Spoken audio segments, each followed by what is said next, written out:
Hello guys, welcome to the channel. There's been no videos this week because I've just been in Cologne. I am back now and we can talk about how my fantasy football went last week. We're going to start with the 67 points I did get. Dubrovka getting me 9 points, coming in good there. Gabriel getting me 12 points, Van der Ven. I told you, I've been up and down about him. 0 points against Villa there.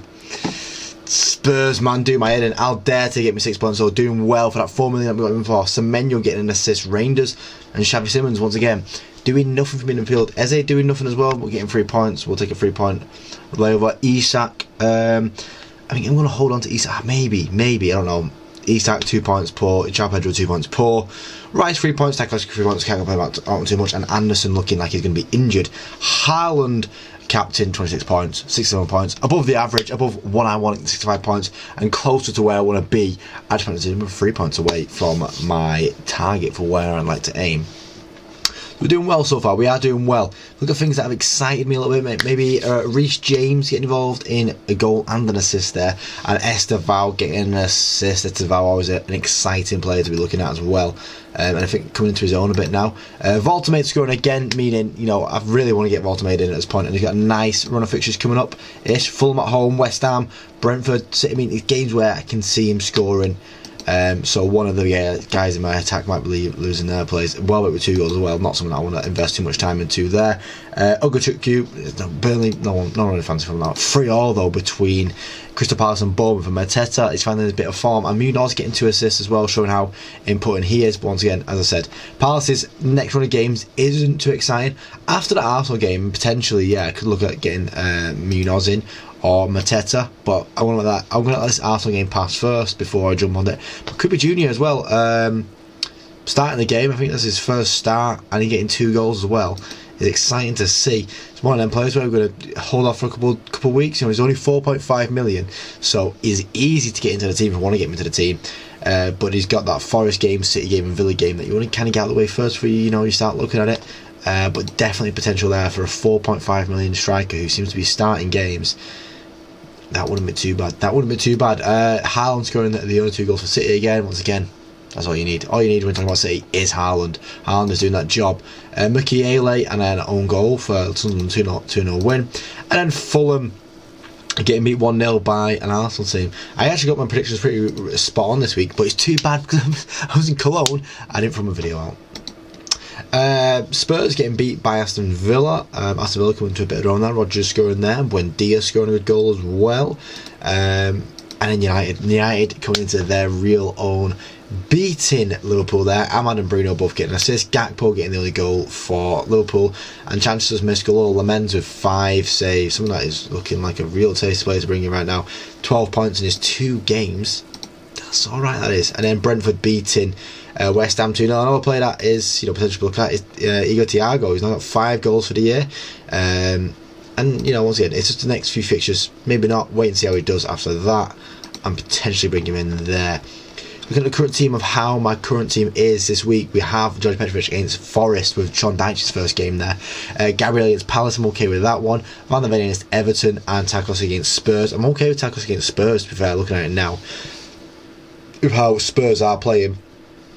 Obviously, Anderson being injured as well means they potentially might change things up in the defence. Semenyo against Forest, happy with that. Rice against Palace and Eze against Palace. But with them, Eze is probably getting his old club syndrome. João Pedro against Sunderland means I'm definitely okay with keeping João Pedro around for now, just for that Sunderland game. Spurs and Wolves got a nice run of fixtures coming up, but it's Isak that I'm looking at going, listen, do I want to keep it? Rangers, Xavi Simons and Van der Ven potentially have done my head in enough here. But that is how the team is looking right now. Isak might just stay for the sake of Isak being able to stay in the team. If we go to transfers and we see what we can play around with, obviously, I'm not a fan of Anderson. I've not been a fan of Van der Ven. Van der Ven is 4.5 million, so we're restoring for now. Rangers and Xavi Simons though, get out, get gone. I wanna juice things up around here. As I said, I like the look of Munoz, but Newcastle do keep clean sheets. I don't think keep a clean sheet this week, but clean sheet is full. I expect that to happen.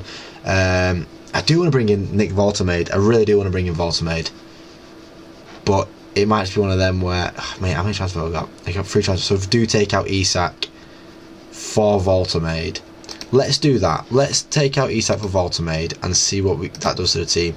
I'm not gonna confirm these transfers right now. These are what my initial ideas for transfers are, because it's a nice run of fixtures that Newcastle have coming up.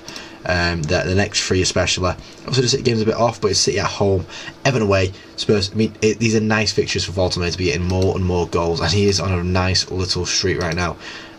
Scoring in his last 3 games. He's got 4 goals in 5 games for Newcastle, and you know, he's coming into his own. That's just as well. That is just in the Premier League. Let's bear in mind that one.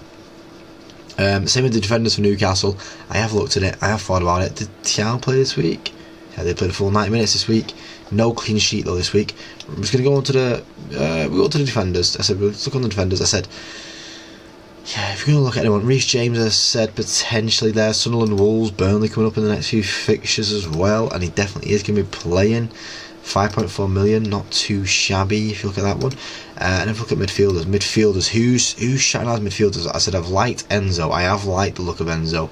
Enzo not playing that last game against Forest, still have that knee injury, 75% chance of playing, but he just pulls strings. He does pull strings. Xhaka, Ghana, Salah, no. Bruno, not right now. 9 million. I don't want to jump too heavily on it. It's hard to like figure out who I would want to back enough. I'm like, yeah, cool. You're gonna do something for my team. What's Villa's next one of games looking like? Whew, not them next 2 games. I'll tell you that now. That's 2 games that I want to avoid for having Villa fans in there. See, no one's like screaming out to me this year, which is a bit weird. Like usually I used to play like, oh, you're a bit exciting, bit of you ain't too bad in my team. But I look at around right now and I'm like, maybe now I've already got enough Arsenal players in there, don't I? Potentially Gakpo, honestly, if I'm gonna be honest with myself. Let's go back to that first page. Gakpo, 7.5 mil, 40 points so far. Couple goals in there. 3 goals, 2 assists for the year. But then so does Enzo Fernandez. I think Enzo Fernandez has got the exact same, and he's a lot cheaper. Kudus, I've said, is someone that has stood out to me a bit, but once again, nothing against Aston Villa there. Sarr, but once again, I don't want to invest too much from that Arsenal game, but he does have nice fixtures after that Arsenal game, so potentially Sarr, yeah. Obviously no involvements last week, which is strange from him. Did he even play? Yeah, he did. He played the full 90 minutes. Bringing in Salisbury for 8.4 million. Honestly, I could bring in Mbeumo for that price, to be honest. I could bring in Mbeumo, someone who is making sure he does start every game right now. He does have 2 goals or 1 assist for us. And things are looking brighter, but I kind of want to, you know, maybe Mbeumo, potentially Mbeumo is what I might bring in. But nice run fixtures coming up so far. Yeah, we're not saving money too much all over the place there, but you know, bringing a nice attack there with João Pedro, Haaland, and Voltamade. But João Pedro, once again, another player that's just not been doing his part enough recently. No goal involvements in the last 4 games. Potentially, then I might even just want to make sure I bring in Isak, even though Isak's not done anything so far this season. I'll potentially bring in Ekitike. Oh no, we can't bring in either. We'd have to absolutely dull down that to a £7.3 million player. Bring in Ekitike though, but Ekitike looks like he's going to be starting the games now. Listen, there's a lot that I could be doing with the team. I've got a couple of days to decide. That is my kind of like brainwave that I've gone.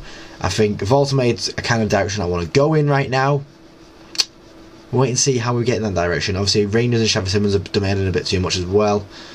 Yeah, there's a few changes that need to be made in this team.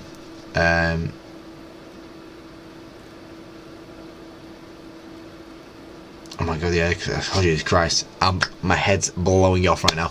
That's going to be the video, guys. If you like the video, please like and see more, subscribe. Thanks for watching the video, and hopefully I do see you next time. Cheers.